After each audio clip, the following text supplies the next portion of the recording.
Bismillahirrahmanirrahim. Alhamdulillah, salatu wassalamu ala rasulillah, amma ba'd. Cinta itu hadir tanpa memandang usia, tanpa memandang tempat, tanpa memandang kedudukan, jabatan, kekuasaan, dan juga urusan dunia yang lainnya. Itu adalah teorinya.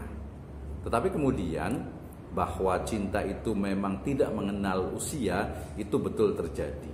Ya, bahwa seseorang itu bisa saja kemudian mengalami ya rasa cinta ya berkali-kali, bahkan mungkin di ujung-ujung kehidupannya. Pertanyaannya adalah bahwa ketika ada orang yang mencibir bahwasanya sudah tua itu tidak lagi ada rasa cinta, itu tidak tepat. Kenapa? Karena rasa cinta itu adalah rasa yang muncul dari dalam jiwa yang biasanya terkait dengan objek yang ada di luar diri kita, kemudian kita merasa nyaman ya ketika ya berdekatan, ketika bersentuhan, ketika mungkin bisa berkomunikasi ya secara fisik ataupun secara virtual terhadap objek tersebut.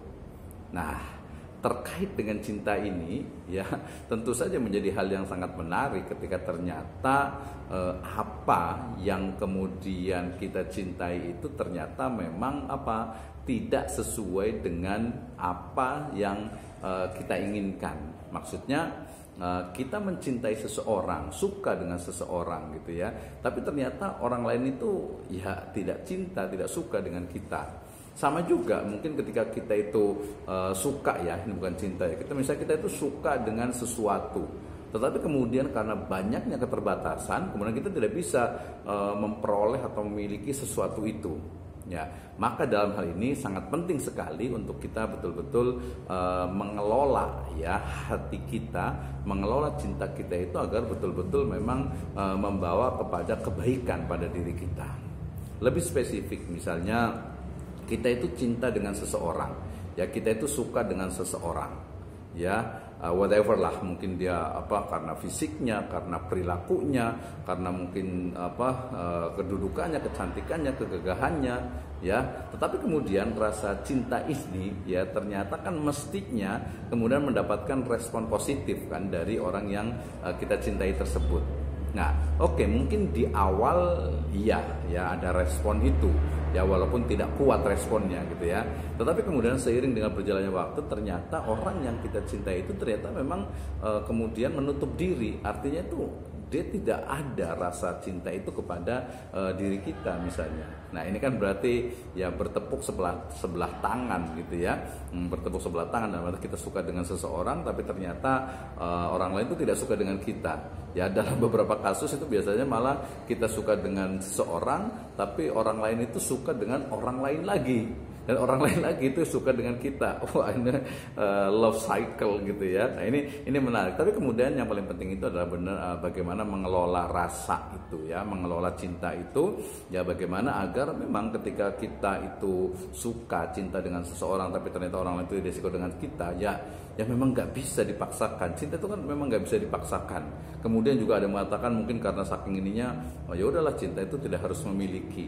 Ya dalam hal tertentu mungkin bisa level itu ya, tapi pada level yang lainnya tentu saja ya tidak bisa, bahwa cinta itu ya harus memiliki, harus dekat, harus memang sesuatu yang memang menjadikan ya bagian dari diri kita walaupun mungkin bukan secara fisik. Nah, kembali ke tadi, berarti kita harus mampu untuk mengelola diri kita, mengelola rasa kita itu agar betul-betul ya membawa kebaikan pada diri kita. Ya, berapa banyak rasa cinta yang justru membawa kepada kesengsaraan. Berapa banyak rasa cinta itu yang justru membawa kepada kesengsaraan dan juga kemudorotan untuk diri kita. Ada banyak ya kisah ya pada masa lalu, pada masa sekarang di mana orang itu justru malah tersiksa dengan cinta itu. Nah, berarti kalau ada kasus orang itu tersiksa dengan cintanya, orang itu justru sengsara memudorotkan dirinya dengan cinta, maka sejatinya itu bukanlah cinta. Ya, itu adalah hawa. Nah, tapi kemudian ada solusinya. Solusinya adalah bahwa ya kita harus mengelola diri, mengelola rasa, menyadarkan pada jiwa kita bahwa oke, saya suka dengan seseorang itu, ya.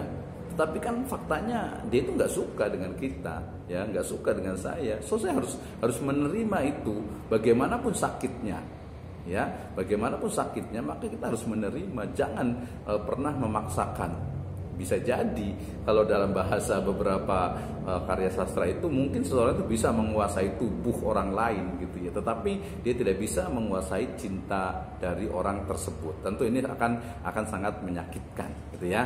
Maka mengelola manajemen cinta, ya mengelola hati kita, ya ketika kita mungkin ada rasa suka kepada orang lain, itu menjadi sebuah keniscayaan. Tidak mudah, tetapi memang perlu waktu untuk betul-betul bisa menjadikannya membawa kebaikan kepada diri kita. Ya, maka cinta sejati itu adalah cinta yang membawa kepada kebaikan, membawa kepada kemaslahatan untuk diri kita di dunia dan juga di akhirat. Cinta palsu atau cinta yang bertabur hawa itu adalah rasa cinta yang memudorotkan diri kita, yang membawa sengsara hidup kita, sehingga kemudian rasa cinta itu justru malah menyiksa kita. Itu adalah cinta yang palsu, ya. Dan dari semua itu tentu saja dasar dari cinta kepada makhluk, kepada berbagai benda di dunia ini, itu mestinya adalah cinta kepada Allah Subhanahu wa Ta'ala. Allah Subhanahu wa Ta'ala berfirman, a'udzubillahi minasyaitonirrajim, walladzina amanu asyaddu hubbalillah. Ya, orang-orang yang beriman itu sangat-sangat cintanya kepada Allah Subhanahu wa Ta'ala. Bagaimana cara menumbuhkan rasa cinta kepada Allah Subhanahu wa Ta'ala?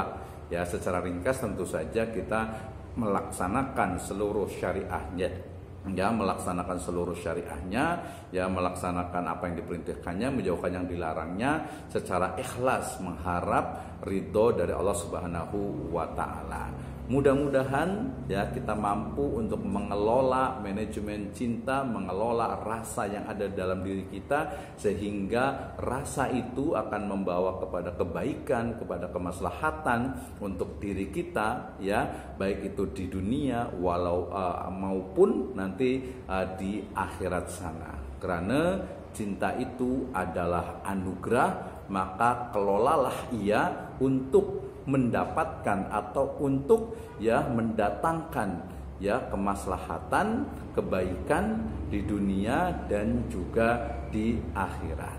Demikian